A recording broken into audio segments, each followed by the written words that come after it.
thrilled to welcome you on behalf of the World Affairs Council of Miami and our board of directors to our Distinguished Speakers Series. Tonight we have an evening with Ambassador William B. Taylor, and he'll be presenting on the crisis in Ukraine and the international order. And I know we've all been glued to our televisions the last frightening days, and we're watching the war and the crisis in Ukraine unfold. And we're wondering about the immediate tragedy and also beyond. What is happening to our world and how can we get to peace as quickly as possible? I also know that many of you joining us may have family and friends living in the region, living in Ukraine, Russia, Eastern Europe. I know I do, and we're worried about them. We're also worried about the massive influx of refugees fleeing to neighboring countries in Eastern Europe and beyond. So I'm really proud of our World Affairs Council and to have Ambassador Taylor with us as we get to have the presentation and a really great time to ask questions. I would like to have everybody be sure to put their questions in the chat, and we will be fielding those to the ambassador after his presentation. Now I'd like to just take a moment to thank our wonderful partners. Just like all good endeavors, it's never done alone, it's always done in partnership. So from the World Affairs Council Miami, I'd love to thank our sister World Affairs Council in Jacksonville and their ED and CEO, Trina Mederev, graciously helping us with this, Miami-Dade College and its Honors College, and of course, the United States Institute of Peace. Now I'm going to hand it over for a few remarks from Dr. Eric Hoffman, the Dean of the Honors College, to say a few words. Thank you, Ms. Jackson. Good evening, Honors College students and all in attendance tonight. On behalf of Miami-Dade College Wolfson Campus and the Honors College, I want to begin by expressing my gratitude for our partnership with the World Affairs Council of Miami, which brings timely and relevant discussions of important topics like we have this evening. Tonight, we're honored to have Ambassador William Taylor, an accomplished government official, former decorated military officer, and American diplomat who served as the United States ambassador to the Ukraine under the Bush and Obama administrations. Ambassador Taylor will speak about the crisis in the Ukraine and international order. I invite the Honors College students to actively engage in the discussion this evening, and please be sure to ask questions when given the opportunity to. These are dark and difficult days for democracies, freedom, and people who value peace across the world. My thoughts are with the brave people of the Ukraine, an independent democratic nation for 30 years that is now under attack by Russia. We all should look to the Ukraine with great respect and admiration as they remind us of the courage and sacrifice needed to stand up to tyrants and preserve liberty and democracy. It is my sincere hope that the world continues to unite in defense of the Ukraine, which may help stem the onslaught and turn the tide of war. Now let me hand it back to Ms. Nancy Jackson, board member of the World Affairs Council of Miami, for her remarks introducing Ambassador Taylor. Thank you so much, Dean Hoffman. And I'm excited to tell everybody we have 80 attendees. I hope a lot of those are Honors College students, and I really do encourage everybody to engage with questions because this really is an excellent opportunity, a very special opportunity for us because as Dean Hoffman said, Ambassador William B. Taylor is an outstanding public servant, has been for his whole career. He's currently the vice president for Russia and Europe at the U.S. Institute of Peace. And in 2019, he served as charge d'affaires at the U.S. Embassy in Kyiv. During the Arab Spring, he oversaw U.S. assistance and support to Egypt, Tunisia, Libya, and Syria. He also served as the U.S. ambassador to Ukraine from 2006 to 2009. Ambassador Taylor also served as the U.S. government's representative to the Mideast Quartet, which facilitated the Israeli disengagement from Gaza and part of the West Bank. Additionally, Ambassador Taylor served in many key roles, providing U.S. and international assistance in Iraq, Afghanistan, and the former Soviet Union and Eastern Europe. He started his earlier career as the staff of Senator Bill Bradley. Ambassador Taylor is a graduate of West Point and Harvard University's Kennedy School of Government and served as infantry platoon leader and combat company commander in the U.S. Army in Vietnam and Germany. I really can't tell you what a pleasure it is to introduce Ambassador William Taylor, who's joining us tonight for his presentation. Thank you so much, Ambassador, and I hand the floor over to you. So Nancy, thank you very much for that invitation. Dean Hoffman, thank you for allowing me to address your students. It's a real honor for me to address both the students and the World Affairs Council. Let me encourage right at the outset, everyone participating to ask the questions. I'm not going to go for 45 minutes. I was mentioning this to Nancy that I'll probably go. I hope go for about 20 minutes or so, just to kind of get you started. This is an interesting topic. It's a current topic, as Nancy said. Everybody's been glued to the TV. I know I have, and watching what's going on in real time. And as Dean Hoffman said, Ukraine is an inspiration. It's a real inspiration to us, and we'll talk about that as we go along. And so your questions will be very useful and very interesting for me. Your questions will be the highlight of my evening here. So I look forward to that. So what I thought about doing is give you my sense of the current situation. Both from the Ukraine standpoint, from the Russia standpoint, from the US and allied standpoint, just to give you my vision, my viewpoint into what's actually happening right this minute. Then a little bit about where we think this might go. You know, how does this end? Where are we going with this? What are the possible outcomes? And then, as the title indicated, kind of, what does this mean for the future? What does this mean for Europe, for the United States, for the security system, for the security architecture that we talk about? This is, and it's that part that I would love to get your thoughts on, everyone on this call. So, current situation. I don't need to tell you all the background. Dean Hoffman and Nancy have both said that Ukraine's been independent for 30 years.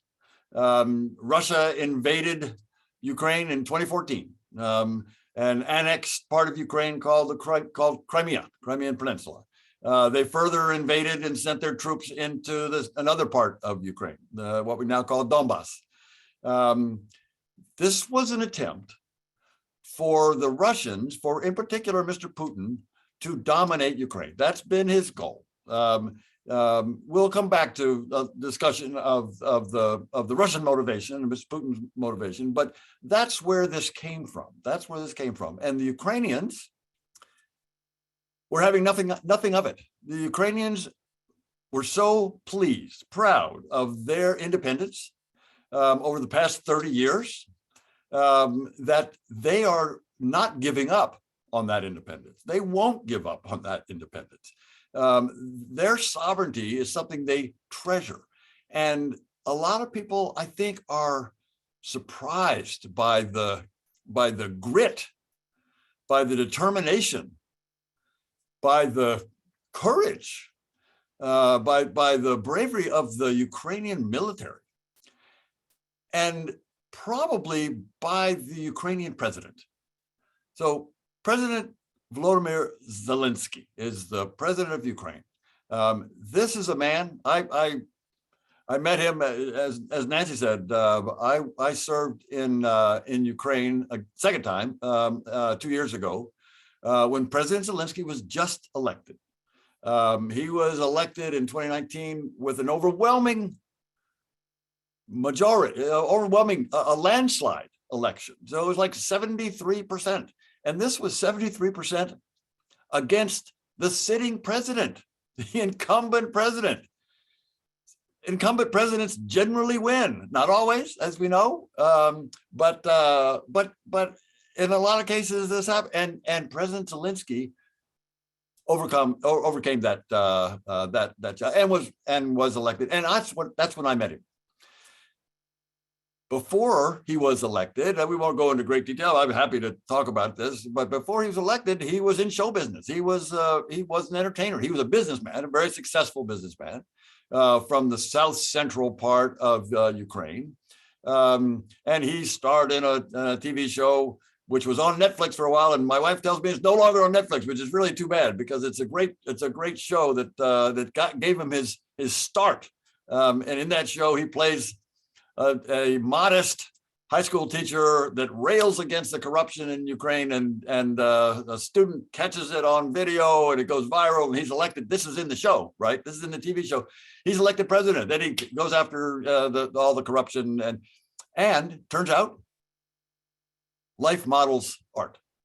He was elected in 2019, as I say, overwhelmingly 73%, and that's where I met him. And he's never held public office before. He's been in office for 2 years. He's facing down President Putin, who has been in office 20 years, 22 years, and was before that was a KGB operative, as we know. So it was a surprise to probably everyone, not least President Putin, that President Zelensky stood up and is standing up and is leading his nation right now in this horrible time, I'm sure we'll have an opportunity to come back on that. So that's kind of on the Ukraine side. I have some good friends there. Nancy, I know you've got some as well. And probably a lot of people on this call. And you're hearing from them, we're hearing from them. One of my friends there that I've stayed in touch with ever since I met him in 2006, has been in and out of public office. He's been in and out of private sector. He has joined the Territorial Defense Forces now to defend his community. Just this morning, he wrote me and said he's gonna leave the Territorial Defense Forces and go into the regular military because he wants to be right on the face of this. It's that kind of bravery, of courage, of commitment, of patriotism that we're seeing across the country. We're seeing a lot of people going out into Poland, and those are families. And this young man, I mean, he was young when I met him, he's now in his 40s. He took his family to the West. They're now with his father in the Western part, and then they turned around, like a lot of people, a lot of young men and middle-aged men coming back from Poland back into Ukraine to fight the Russians.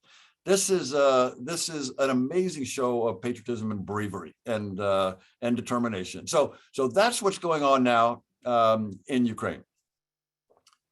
A couple of words about Russia. President Putin, as I mentioned, has always had this obsession with Ukraine. He famously said that the dissolution of the Soviet Union was the greatest geopolitical catastrophe of the last century. And he's wanted to fix that. He thinks he can bring back many of these nations who used to be in the Soviet Union, who declared their independence from the Soviet Union and caused the Soviet Union to disappear, to dissolve in 1991, led, by the way, by Ukraine and Belarus. And President Putin wants to somehow reestablish the Russian Empire or the Soviet Union or some domination of Moscow over what used to be, he thinks, theirs, the Russian world, Ruski Mir in his idea. And of all the pieces of the former Soviet Union, Ukraine is the jewel. Ukraine is the most important. It's the biggest, it's the most productive. And here's an important point. It's Russians look to Ukraine as their foundation. So going way, way back, I won't do much history here, but going way, way back into the 9th, 10th, and 11th centuries, the origin of the Slavic Christian civilization began in Kiev. It was called Kievan Rus. It began in Kiev, the capital of Ukraine.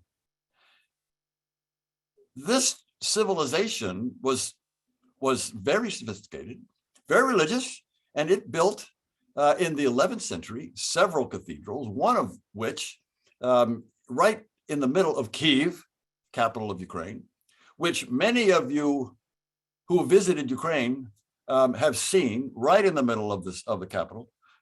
Nancy, you must have been there. Yes, and that cathedral, St. Sophia's Cathedral, rebuilt a couple times since the 11th century. You'll be happy to know, is a monument to the history of Ukraine in that country, in that location. When it was built, when St. Sophia's was built, it finished, completed in some, I don't know, the middle of the 11th century, about 1050 or so. Moscow was a forest. Moscow, a friend of mine said, I pointed this out before, and a friend of mine said, Moscow was a forest and a swamp. There was nothing there. There was nothing there. Where today is Moscow, there was nothing. That's when Kievan Rus, the people in Kiev, the people that are now in Ukraine, built St. Sophia's Cathedral. And to say that Ukrainian history goes way back, much farther than Russian history. And the Russians know it, and they are uncomfortable with that. And they want to dominate this for all kinds of reasons. So that's kind of the motivation there, part of the motivation for Putin's attempt, his invasion. He had tried, I mentioned that he had invaded Ukraine in 2014, first Crimea, then Donbass, which is the southwestern part of the country, as you know.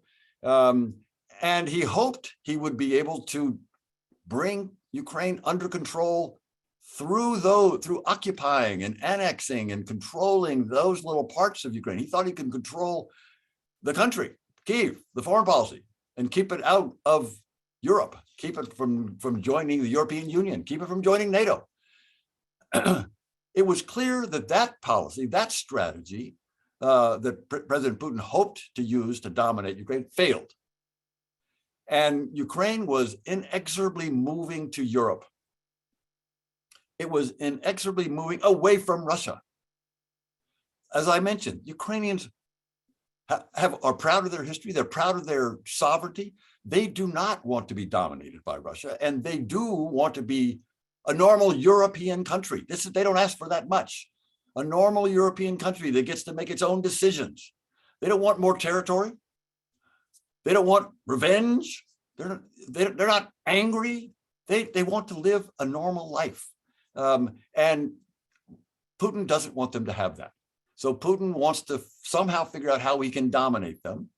And so the latest move on this is this invasion that we've all been watching this year, past couple of months. The invasion, of course, is the past couple of weeks, but it's been building up. He has invaded. He tried to manufacture a reason. He tried to manufacture a justification that he could tell his people in the first instance. He tell the Russians why they are being asked to send their sons and daughters and fathers and brothers to fight in a neighboring country, a country that most Russians have pretty good feelings about. Most Russians have pretty good feelings about Ukraine. In particular, young Russians who, for the last 30 years, Ukraine's just been a friendly neighbor that they trade with, that they travel to, they make, they have drinks with, so there are a lot of family ties, cultural ties, and now President Putin is sending their sons and daughters to fight and die in Ukraine. And they don't understand it. The Russian people do not understand it. But that's why President Putin was trying to find a reason, trying to find justification. So he tried to lure the Ukrainians into doing something that would justify an invasion. He failed. He finally gave up. He just invaded anyway. So that's kind of where we are, except that despite overwhelming odds,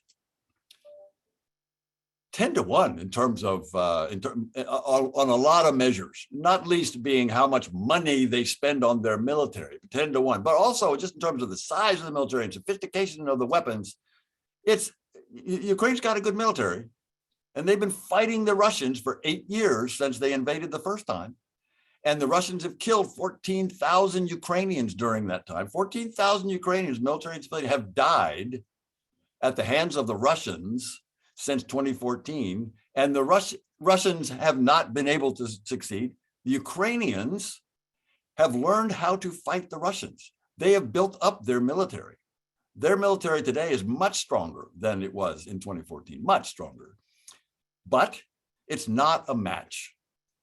And most people thought, I'm sure President Putin thought, but again, most people thought that if the Russians used that 200 million person force that he had surrounding Ukraine, that he'd be able to make short work of it and be in Kyiv in a day or two, that he'd be able to invade, push through, and succeed quickly and get to the capital. Well, he failed. He is failing. It's been, what, 6 days? And every day that goes by is another day that the Ukrainians are pushing back amazingly. They are stopping this enormous force with a much smaller force, but the Ukrainian military has a great advantage over the Russian military, and that is they're defending their land. They are defending their country, and they feel very, very strongly about that country. I mentioned the number of Ukrainians who are in Poland or in Germany. They're coming back to fight, and the whole country is that way. They are prepared to fight to the end. They are prepared to fight to the end. And it's men and women, and it's old and young, and it's East and West. It's Russian speakers and Ukrainian speakers. President Putin has united Ukraine against him in a way that no Ukrainian leader has ever done. And so that is what the Ukrainians have, and that's what they are fighting with. And that's what President Putin is fighting against. And so far, it's a draw. It's, the Russians are moving through. They're inexorably moving toward Kyiv from 3 directions. But this big convoy that we've all been watching to the north of Kyiv, the capital, goes 40 miles of tanks and artillery and APC, armored personnel carriers, 40 miles of this thing. And it's basically bogged down. It's basically bogged down. Apparently they can't provide the fuel that it needs to move it, or even the food for the soldiers. And so we hear stories of Russian soldiers kind of walking away from their equipment, walking back to Russia. The Ukrainians are pushing back really hard, and the Russians are surprisingly incompetent so far. That may not last. It may not last, and the Russians may kind of throw everything they've got. They've apparently so far thrown 80% of that 200,000 man and woman force into it, but they may throw everything. And in the end, they may well push in. We'll talk about kind of where this goes in a minute, but that's where the Russians are. Mr. Putin, however, has another problem on his hand that I've already alluded to, and that is the Russian people don't support this war. The Russian people are not going to support this war when those Russian soldiers come back from the front, from Ukraine, for burial in these towns and villages across Russia. Mr. Putin has tried to suppress this, and the media has tried to suppress this. And when some Russian soldiers died in Donbass over the last 8 years, and there were some, they were hushed up, and the families were hushed up. And any attempt to identify or publicize or take note of these people who were killed in Ukraine over the last 8 years was brutally suppressed. The media is doing that now, just on this campaign. So Mr. Putin has a big problem of support and that's about to get a whole lot worse because, and this gets into the third part of the current situation, which is the allies, the Americans, the Europeans, and the sanctions, the economic sanctions that the international community have placed on Russia are dramatic and harsh and effective. And just in the first day, just yesterday, when it was first into effect, not even over the weekend when they first were announced, it started to have an effect. And yesterday, when markets opened, the ruble just dropped off the table. Those of you who have visited that part of the world, whether it's Moscow or Kiev or other parts of the world, will remember on most street corners downtown, and several times on each block, there are kiosks and places you exchange money. You can exchange dollars and you get hryvnia in Ukraine, or you get rubles in Moscow. So these money exchange places will all have the exchange rate outside their door. And the exchange rate for the ruble has dropped 40%. It's just gone, it goes, and then drops right off. The Russian people know this. The Russian people know that these sanctions put on them because of actions by President Putin, they know this. They're feeling it already, and it's going to get worse.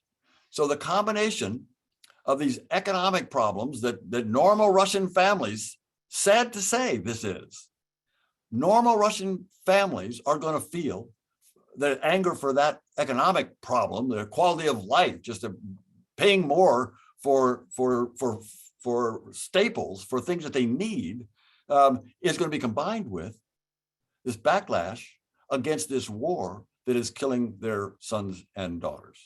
And Mr. Putin has to worry about this. I'm sure he's surprised. I've already mentioned I'm surprised that President Zelensky has stood up to him so well, so firmly, and has been able to gather the Ukrainian people behind him to stand up and to fight for their independence, their continued independence. President Putin is also probably surprised at another couple of things. One is the Europeans have stood tall. The Europeans have stepped up.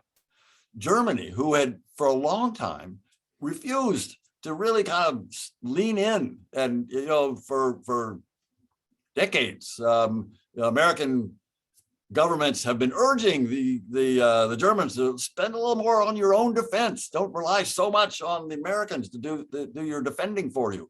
And Germany, with this great big economy, had kind of held back, and they prioritized the big natural gas pipeline that came from Russia into Germany, the Nord Stream 2 pipeline, and they hesitated to do anything to put sanctions on that might jeopardize their investments and this kind of thing. Well, that changed.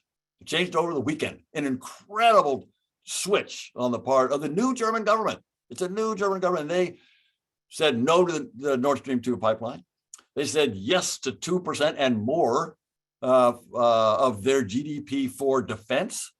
They said yes to providing weapons, both shoulder-fired anti-armor, anti-tank weapons, as well as shoulder-fired anti-aircraft weapons coming from the Germans. They never do that, to provide lethal weapons to a war zone. They just didn't do that. They had a policy against, and now that changed, and they're now supporting Ukraine. And that's just one example. You think of all the examples.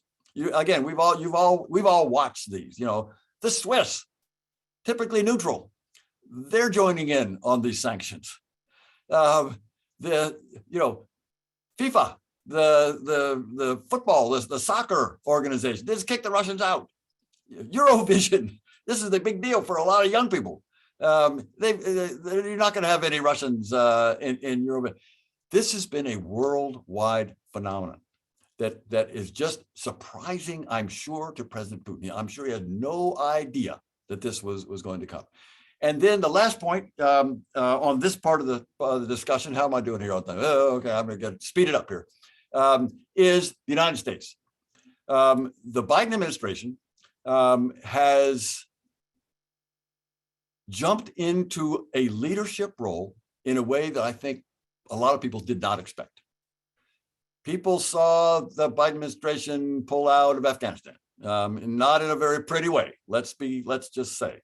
And people might have thought that maybe President Putin thought, maybe President Xi in China thinks that this Biden administration and maybe the American people more broadly, they don't have the stomach to stand up to us. Well, that's wrong. Turns out that's wrong. Turns out the Biden administration jumped into a leadership role. You got to give them credit. The diplomatic effort, flurry, it's more than a flurry. It's a hurricane of consultations, of meetings, of phone calls to bring the whole alliance together, not just the NATO alliance, but not just the Europeans, but also the Japanese and the Australians, and of course the Canadians, part of NATO. But not just them. They've been in touch with the Indians, and the Pakistanis, and the Saudi Arabians, and the Qataris. This is incredible effort to bring it all along. We saw in the UN. There was only one vote against the motion to condemn Russia for this invasion, and that was Russia. Even the Chinese abstained in the UN, in the Security Council. So this has been a major effort on the part of the United States to lead this coalition in support of Ukraine, in opposition to the Russians, and it's been incredibly successful. And I think we'll see. I'm hoping it will continue. Where do we go? Well, how does it end? We don't know. We don't know.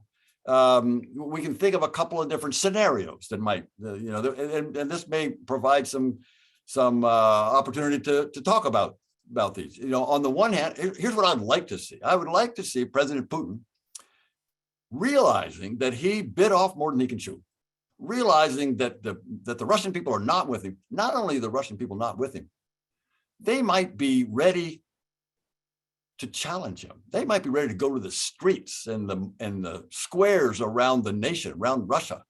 They may be ready to conduct what he fears the most about Ukraine, is a color revolution, the Orange Revolution, and the Rose Revolution in Georgia. There could be a red revolution in Russia that would destabilize Putin's regime. That's, he could see that, and he could try to offset that, try to turn away from that. He could look to maybe these negotiations that he tried yesterday on the border between Ukraine and Belarus. Maybe he looks to that and tries to salvage something. Maybe he agrees to some kind of ceasefire. That would be the first thing he'd have to do. And then pulling back his troops. This is what I'd like to see. And it's not impossible. And the Ukrainians have put in place so far the opposition to his army. I will tell you that, well, probably unlikely, but that's at least something we should think about and try to push toward. He may, with his military, double down. Another scenario is, instead of backing off and trying to find a way out, he may double down on the military. He may do to Ukraine what he did to Chechnya 20 years ago. And that was not pretty. That was horrific.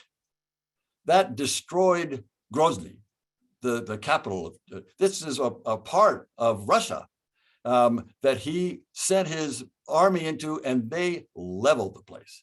And Putin, this is horrible to think, but he could do that in Ukrainian cities. I shudder, I cringe, my gut wrenches to think he would do that to Kyiv, a beautiful city, a historic city. But he might.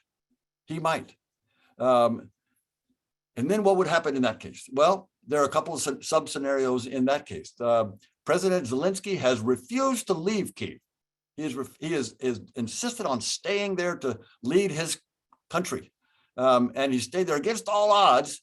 And he knows that Putin would love to have him killed or captured or somehow taken out, because he's such a strong leader now that Putin has to get rid of him somehow. One scenario is President Zelensky finally takes his government from Kyiv and goes to another part of Ukraine, goes to the southwestern mountains and sets up a government there, and continues the resistance, continues the fight, continues the push, the fight against the Russian occupiers. They would be occupiers at the time.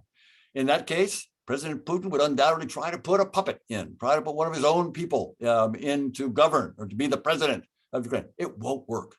It won't work. The Ukrainian people would rebel, reject, would go to the streets, would resist, and they would continue to resist. President Zelensky could go further. He could go to Poland, if he has to continue this fight. So that's one thing that would happen. It's horrible to think about. They might get President Zelensky, in which case the Ukrainians will still fight on. They will still fight on. They have a line of succession just like we do. They would have an election, and they would have somebody as an interim president, and then they'd have an election. There are plenty of strong leaders that could take over and continue to lead an independent Ukraine from wherever, and that would be the way that they would do that.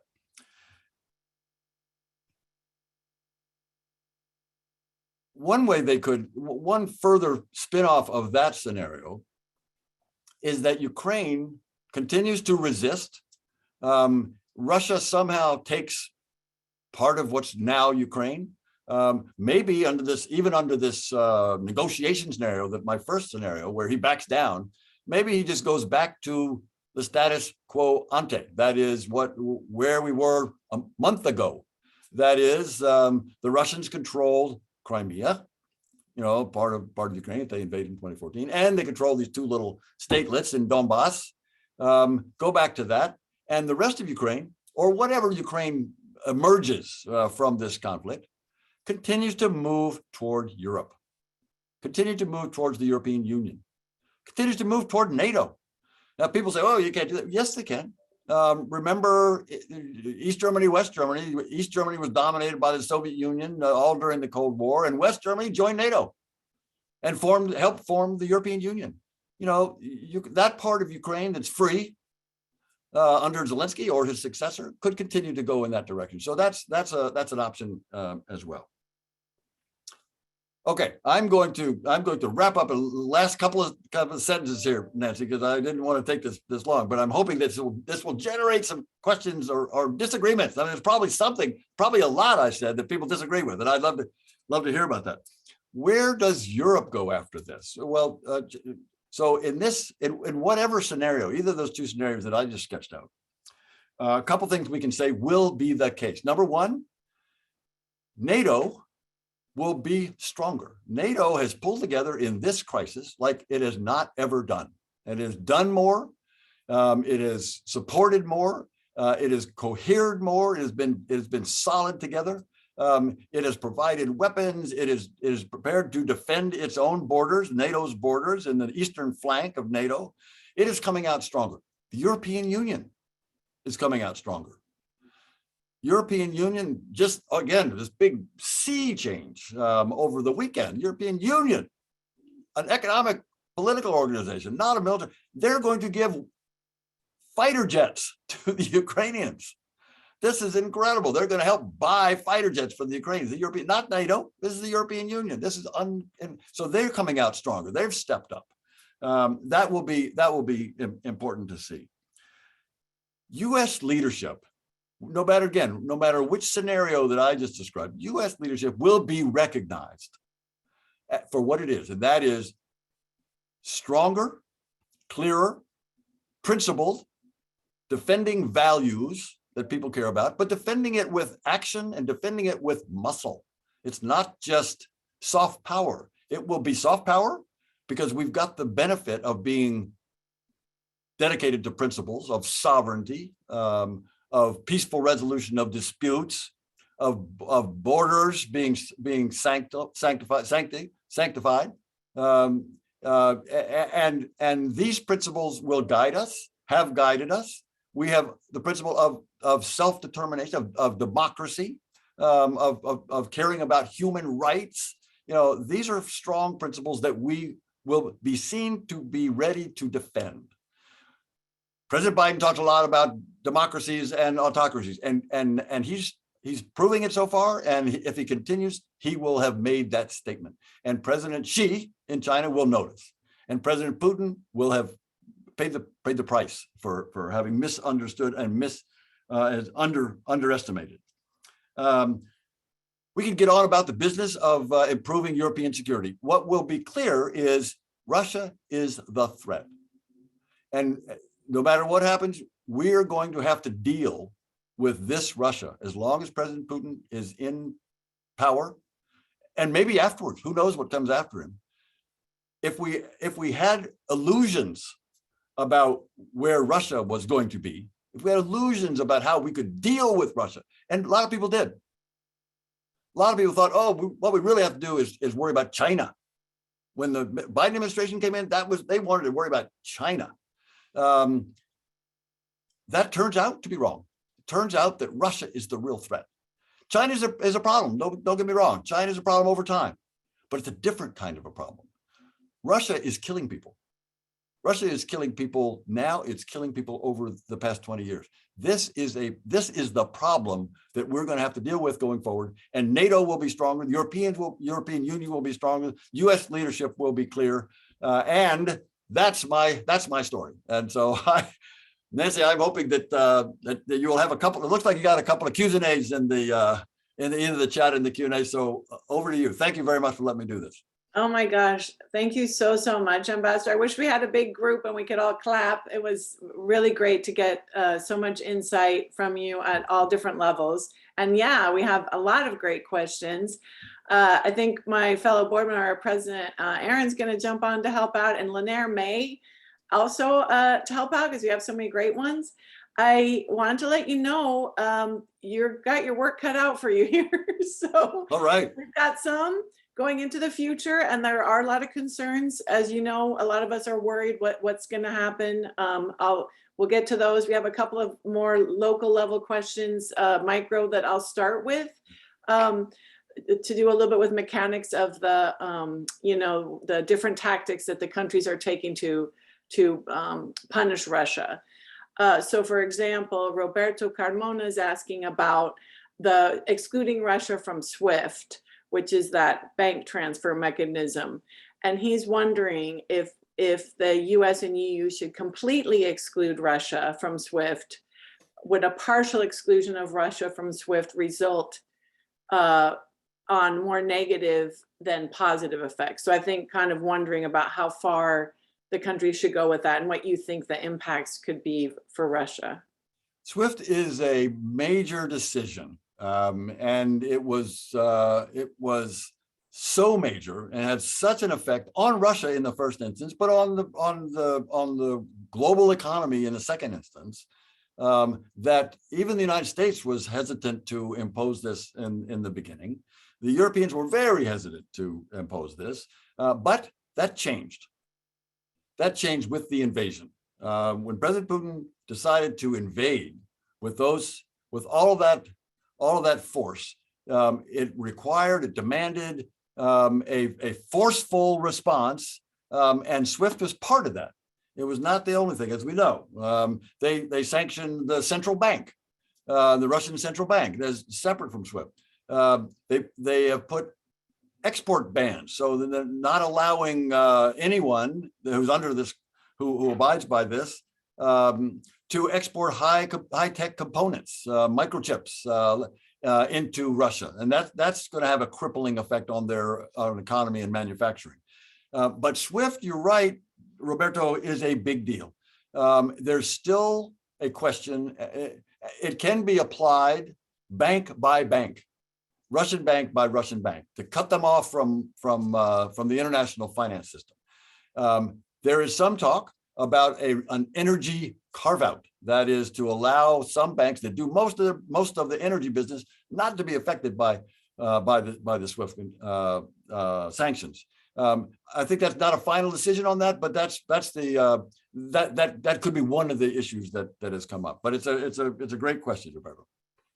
Great. And then just kind of a little follow-on talking about ways that how it will affect Russia. Jan Duger asked about how dependent is Russia on exports from Ukraine?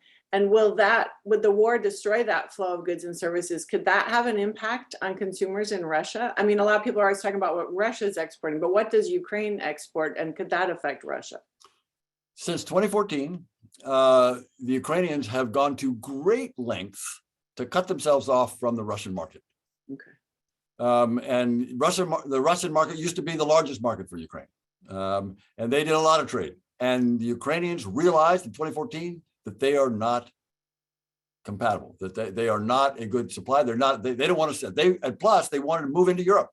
They wanted to have the European standards and European markets, and that's where they have gone. So it's less what the Ukrainians provide, to some degree, what the Ukrainians provide the Russians, but more what the Europeans provide to Russia, and those are being cut off.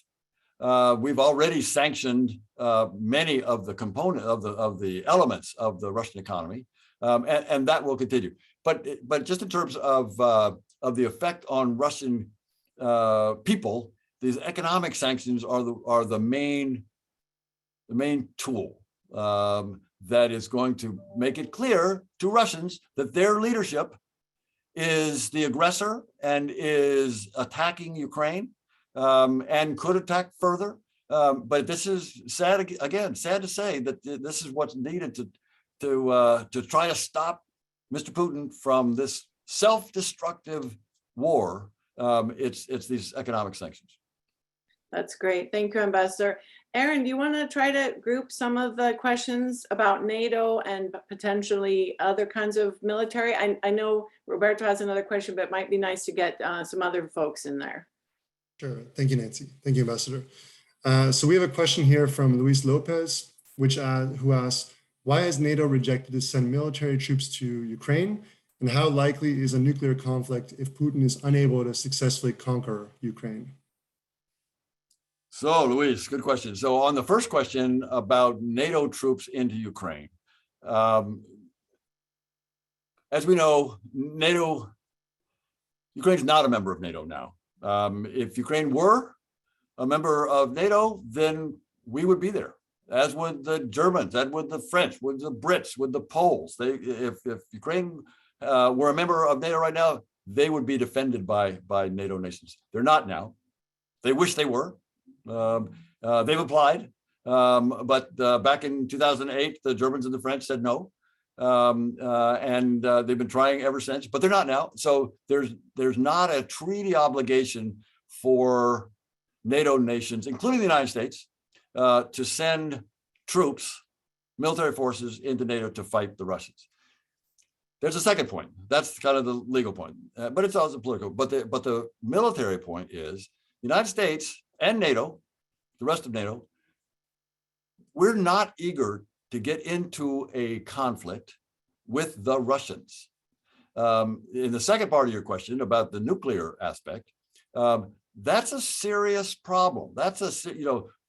No one wants to even contemplate US-Russia fight, combat, battles that could somehow escalate into a nuclear exchange. No, it should not. It's inconceivable, but that's what you have to face if you have Americans and Russians facing off on the battlefield. So that's been part of President Biden's been very clear where he's not going to send U.S. troops into Ukraine. We're going to do a lot of other things. We're going to provide them weapons, and we're providing them a whole lot of weapons. And we're providing economic support, and we are providing military other kinds of military support in addition to weapons. And we're providing all of this kind of political support to rally the world in favor of supporting Ukraine and opposing the Russian invasion. So it's all that, but so far it is not. It is not U.S. troops, because of the second part of your question is we don't want to risk any kind of a nuclear exchange. Thank you, Ambassador. We have a similar related question on NATO from Jason Murray, who asks, do you believe that the United States has ignored Russia's security concerns by insisting on expanding NATO since 1999 and thereby alienating Russia from any meaningful friendship with the West since the fall of the USSR? I don't, Jason. I don't. Here's why. When the USSR fell, as you just said, all of a sudden, there were free nations where it used to be not free nations. There used to be nations that were dominated by the Russians, by the Soviets. And these nations were both in Eastern Europe as part of the Warsaw Pact and part of the Soviet Union. And so we're talking about Latvia, Lithuania, and Estonia, for example, Ukraine as another example. And some of these nations, many of these nations, the Poles, the Czechs, the Czechoslovaks, the Romanians, the Latvians, Lithuanians, they were worried, rightly, about their security, living next to the Russians. The Russians are hard to live with. And if you're a weaker nation, which they all are than Russia, you will want to have some assurance that you can provide for your security. And the way to provide for your security is to join a defensive alliance that is no threat to the Russians, but it is a deterrent and a defense of your nation, of the Poles, of the Bulgarians, of the Latvians. And so these countries, East Europe, applied to join NATO. And NATO, including the United States, but also including the Brits, the French, and the Spanish, and all the Italians, all the members of NATO, looked at these countries on their borders who were looking for security. They weren't angry with the Russians. They were afraid of the Russians. They're worried about living next to the Russians because of the aggressive nature of Russia in history, but also right then. And so they applied to NATO. And the European members of NATO and the Americans and the Canadians said yes. So it wasn't that NATO tried to recruit them. No, they applied because they were worried about the Russians. If the Russians weren't intimidating, if the Russians weren't threatening, they wouldn't have been worried about their security and they wouldn't have had to apply to NATO. But they were. The Russians were, and these European nations applied and were accepted. That's great. Thank you so much. Oh my goodness, we have so many more questions and we're getting a little bit short on time. Lenara, are your dogs quiet? Do you want to ask one of the questions? I'm hoping we can get to one of the women. We have a lot of women asking questions. We haven't gotten to those yet. Thank you, Nancy, and thank you so much, Ambassador. There is a very interesting question, though, if we could take this one from Benjamin Cook. He wants to know what has been the reaction from the Russian Orthodox Church to the conflict, and what about the UOC? An interesting question, Benjamin. This is a very interesting question. So the Russian Orthodox Church is I'll be careful here. I don't want to alienate anybody here, but let's just say the Russian Orthodox Church is very closely aligned with the Kremlin. Their policies, their attitudes, their actions are very closely aligned with the Kremlin, number one. Number two, the Ukrainian Orthodox Church finally got its independence from the Russian Orthodox Church in 2018. In 2018, the Patriarch in Constantinople, Istanbul, decreed that the Ukrainian Orthodox Church was autocephalous, that is independent of the Russian Orthodox Church. The Russians hated this. The Russian Orthodox Church hated this. President Putin hated this. The Ukrainians were ecstatic about being independent from the Russians. The Russian Orthodox Church, just in answer to Benjamin's question about what do they think about this war, as I mentioned, this war started in 2014.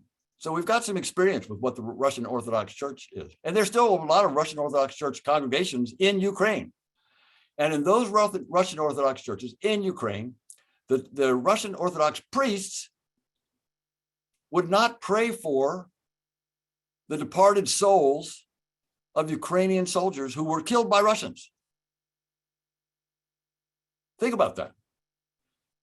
So yes, the Russian Orthodox Church, very friendly with the Kremlin. The Ukrainian Orthodox Church, very supportive of independence and sovereignty, and they've gotten their independence. Yeah, that's so interesting. Yeah, and very good question. Here's one more from Angela Dimtrenko. You've already mentioned this, Ambassador, as one of your scenarios, but Angela is wanting to know more about how long it will take for the people of Russia to step up to Putin. There's so many problems and issues they were already facing before this war. There are a lot of problems that the Russians were facing before this war. But the two that I've just mentioned will exacerbate those problems dramatically. That is when Russian soldiers come back for burial from Ukraine, coming back from a country, a battlefield, in a country that most Russians have no beef with, no arguments, no bad feelings about Ukraine. That will be inflammatory. That'll be explosive. And when their quality of life goes way down, the currency goes way down, the manufacturing goes way down, they're fighting hard. They're not going to be in poverty. Let's be clear. There will be hard times for Russians, but their quality of life will suffer. And so that's what I would anticipate, Angela, for these things. That is the current, the situation that they faced before this will get a lot worse. Yeah, that's for sure. Other people had asked, and I know this has been discussed, I'm not sure if how much you want to speculate, but it kind of goes along with a lot of the fears of, will he use nuclear war? Will he be backed into a corner? How much will he go? And asking this question about, they're speculating that Putin seems different somehow, that he may even be having psychological and emotional issues. This is from Scott Cairns. So Scott, this is indeed an interesting question.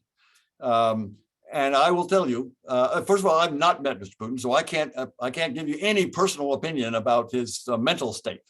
However, I have talked to a lot of people about this question. This is a very good question, and there's no clear answer to it. But I've heard two different answers from very smart people on both sides. One set of people, I'm oversimplifying a bit, but one set of people agree with you that President Putin has somehow changed. His mental state is different from what it was. And we hear this from people like Condi Rice, and we hear this from people like Ambassador Mike McFaul. We hear this from people like President Macron, all of whom have seen him before and after. And the after, they say, is different from before. So there's something going on there, they argue. And we have to worry that he may not have full, whatever. He may be unhinged, several people have said. There's another group of people that I have great respect for as well, who have studied Putin for a long time, studied Russian history, but also current history. And they say, no. Putin is still very calculating. He is still deciding if the costs and benefits are worth it to him, if the benefits of invading are greater than the costs that he will have to bear by invading. Now, they will say, and those calculations that he's making are different from ours. He will have a different view as to whether or not, he might think that it's unlikely that the Europeans or the Australians or the Canadians or the Americans will be so tough on him. He might look and say, Putin may have thought that, the divisions in the United States are such that they'll never be able to agree on opposing me. Or if they are, they'll be weaker. But, well, he may have misunderstood the United States. He may have misunderstood the Europeans. He may have misunderstood the force of the international community that the United States has led and assembled against him. But nonetheless, he's not crazy. He just has a different way of calculating. And if that's true, if he's not crazy, and if he's not suicidal, which it would be for him to use nuclear weapons, that would be suicide. And so this school of thought argues that he's not suicidal and that he won't do it. Now, but I have to say, you got to worry that this other school of thought that says he's a little unhinged, that means you can't really tell. That means you don't really know. So Scott, it's a great question. I wish I knew the answer. Linaire, do you think we have time for one more, or should we hand over to Aaron for a wrap up? I feel bad. We have so many great questions. Hopefully we'll be able to do more of these. Let's do it again. Let's do some more there, Nancy. Yeah. Okay, well then in that case, I'll thank you very much, Nancy. I'll wrap things up. As mentioned, my name is Aaron Rosen, and I'm proud to serve as the president of the World Affairs Council of Miami. an organization committed to providing the public with high-quality insight on critical global topics, such as the one expertly covered by Ambassador Taylor here today. Thank you very much, Ambassador, for taking the time to share your expertise with us this evening. I know I speak for everyone in attendance when I say that we deeply appreciate it. Before we sign off, I'd like to direct everyone's attention to the chat box. In it, we have posted several links to organizations listed recently by the Washington Post as ways we here in the United States and around the world can support the Ukrainian people as they face tremendous peril amid the worst outbreak of war in Europe in generations. Please take a moment to refer to the links and consider copying and pasting them to a separate document to hold for after we close out the Zoom session. In closing, I'd like to thank again our event partners, the Miami-Dade College, Honors College, the United States Institute of Peace, and the World Affairs Council of Jacksonville, as well as the directors of the board and members of the advisory board of the World Affairs Council of Miami, who joined us this evening. I'm incredibly proud of the work we're doing, and I appreciate your confidence in our mission.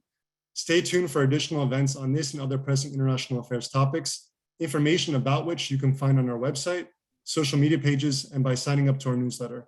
Thank you everyone for your support and for your trust. Have a good night.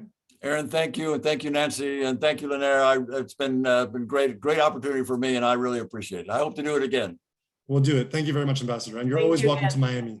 Yes. Thank you so much, everybody. Thank you, everyone. Night.